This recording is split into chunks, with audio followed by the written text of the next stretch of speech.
My viewers, once again, welcome back to my channel, PK POTHAMINASI KHANGMINASI channel asina ngasisu adom taram noksari amadi koknon kurumjari.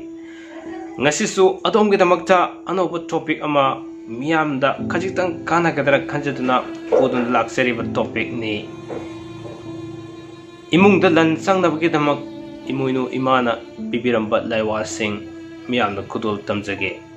Mapung oina ngasigi thamjariba topic asisu miyamna khanbirakpa topic singdagi laukhasaba topic ama oibana mamangda paring naina sandokseramba sambru gido khajitang loigida bukhara wali adu mathang amuk sandokserake marak thana sum sigi topic siso mayamna sambru gido taung leire habaduda amuk atang aina break lojaboina topa topic ama monokhasaba haitare masigi damukta so mayamna oropidana khanganjari sambru gi thagakedoba episode ani nadra om leikine na khanjai loina mak thagat pe thagat loina thagat sarakhi ne du sa thungbagi matang na singba kya su loina thamjarakhi ge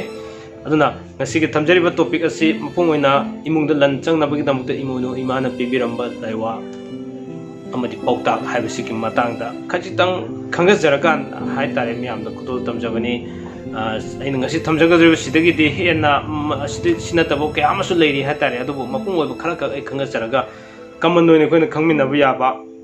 Aji koina thau sanarakta amadi khangdaba yadaba khara imung ama pan matamna khangdi yadaba khara makai lei haitare sigumba hiram singasi tangai padane koina thau sadaba kya sidagi khastang na thaibiraga koina tawgadaba kasu waba thabak singdabta na tab haitare yumamda tawgadaba tawroidaba singje khangmina horoga de koi hena khastang orso afaba lambiromda lakani khanjarakanda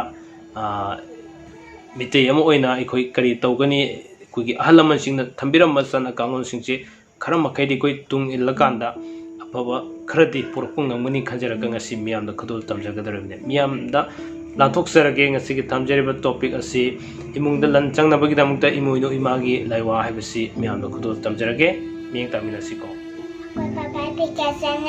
subscribe to please ahan mamaktada ngasi gi thamjariba topic asi ga mari lenana miyamda khajitang khudol tamjanaba nuwainabagi damakta ahan point oina miyamda thamjage madudi mitay ama oina ikoi imung khudimakta Imoinu imagu irat thoni tawjaba amadi laimtho laimarenbu matam khudimakta ningjaba khoiramjaba masina hiram khudimakta aikoibu nakon biriba amadi aikoibu tekta kaidana lainanabagi damakta asoba lambi ama oigani haibasima miyamda khudol tamjage aduna imung ama panu matamda Imoinu imana yaba yadaba tohoningba tohoningdaba amadi lan pinamagi damakta tongan tongan mehiram kaya ama ngasi mak aikoina mafam kayada amadi yum kayada mioi kayada tawroidaba thabak kaya ama thau sadaba kaya ama leibana maram oraga tawba maduna maram oraga imungdu nungaigadaba kayadagi mangtharakpa kaya ama leitaba natte madudagi khajitang orsu sapanabagi damakta aikoi kari tawgani ahanbada aikoina yengma yarisi aikoina ahing supama numidangna sakhiba sak sakibagi lokhak sing ado pukham tenggot sing ado phengdana ahing supama thammasi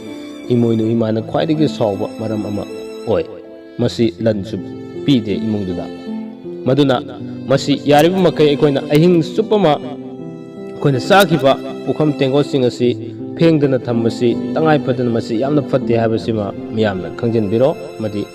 saba loibaga numidang dumakta da phengaga dum aikoina yumda thambiramgadabani habasima khangminasi aduga hena maru oiba amana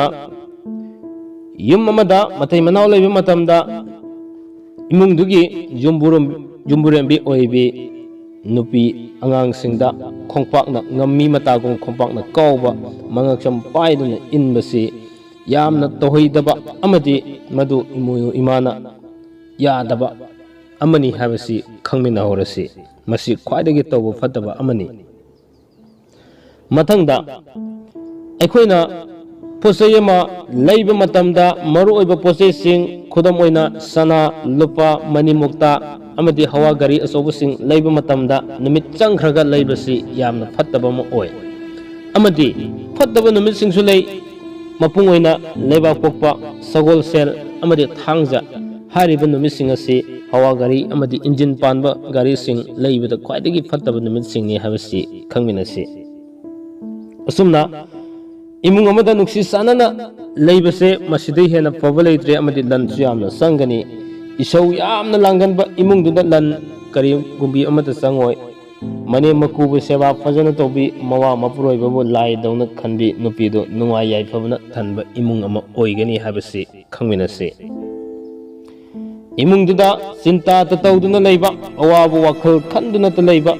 masi yamna fattaba ma oigani amadi masi yariba makai aikoi khandanaba honagadabani harau tayamna nokanba amadi puksel khoijel tinaduna leiba imung ado masana aduki matik lan sangani imoinu imana khwaidagi pamjaba imung hado oigani mina nungai khraga kalakpa semjinba thamai sinba masi yamna fattaba ma oi migi mapi tahanba thamoi nahanba masi fatte mina sauraga sap toroklabadi madu khak nungai ba oiroi sauraga imungi pojaida tainaba langkhaiba paisa sagaiba masi yamna fattaba ma oigani insang haude haduna pukham langkhaiba sisu yamna fatte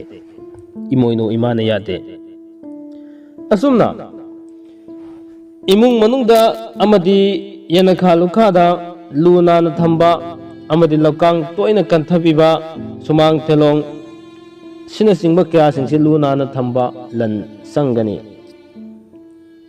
letrinda khong hambada sanglubum pirol adu amuk sanglaga sak thongba yade khong hamlurogadi khwang phawba ising saithagadabani natragadi mangi imoinu imana katpa imoinu imada katpa laina lawroi tummada setluba piroldo setlaga sak thongba yade lan sangde amadi khujil sangna khaktuna sa insang thongba masisu fatte maramdi masidagi koina fatta haudi kaya ama khujindu yaukiba kaya adunasu fattaba maram ama oigani amadi masi imoinu imana su yade ising glass asoba mada thum khoya ama haplaga ising thanna hajilaga yumgi kada thamba lan sangani tha khudingi sindokpiyo lam wai tainaba isingda thum khara khara haplaga taibasisu lan sangi haidna ahalaman singna thambirami sumna haibirami imungi mangolda mangolgi thong mathakta lakshmi imagi photo thetpa lan sangani migi photo thetpadi phatte asumna yum manungi letrinda thamba letrin abadi imung yum manungda letrin thambasi fatte jaga leragadi letrin tongana saba fai yumgi singkhai nongpok mairamda letrin saba fatte lan sangbungamde tabak su nomba kanna honaba kanba midana punsida mai pakko oi haibasi aikoi khodimakna kaufade tatnaba numitta lai khurumba fatte lai da haira katpa sitra leiba apumba hai katpa fatte nongma panba purnimagi laini tho leimaran da seng hai haira ngamjaba khara katpa imung du nuaiba hengalhalli thabal leisa afabada katpiu aduga losilakpada numit takhraga aikhoina sai sang thongna maroi hekpa thongdragasu numit bu takhraga di maroi napi insang na singba hekko fatte porang khok konthong sai litpa fatte sakhum sak thongna maroi mapang hekpa sisu angan bu oragasu yamna fattaba oi nupi singna thage khongkap lakpa numit mangani fawbudi sakhum changba yade miyam su thoidokna khangnarabaduni iru jadana sak thongba fatte masi imoinu imana yade masidagi henba imoinu imana yadaba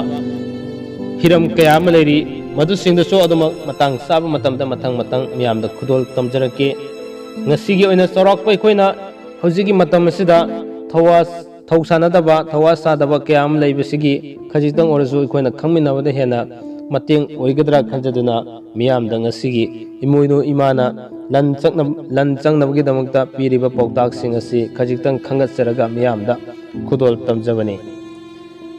ngasigi damakta di thamjariba topic asi matang asoida tension jage hayeng amuk tongan ba lemhori samrugi matang amadi sa thungbagi matang na singba amadi atop miyamna khanbirakpa topic kya damak ekoida mathang manaw naina santok charaknabagi damak sem sabu kodimak loijarabane ꯉꯁꯤꯒꯤꯗꯃꯛꯇꯗꯤ ꯃꯤꯠꯌꯦꯡ ꯇꯥꯕꯤꯔꯤꯕꯁꯤꯡ ꯈ꯭ꯋꯥꯏ ꯈꯨꯗꯤꯡꯃꯛꯄꯨ ꯑꯃꯨꯛ ꯍꯟꯅ ꯊꯥꯒꯠꯆꯕ ꯐꯣꯡꯗꯣꯛꯆꯔꯤ ꯀꯪꯂꯩꯄꯥꯛ ꯏꯃꯥꯅ ꯌꯥꯏꯐꯔꯦ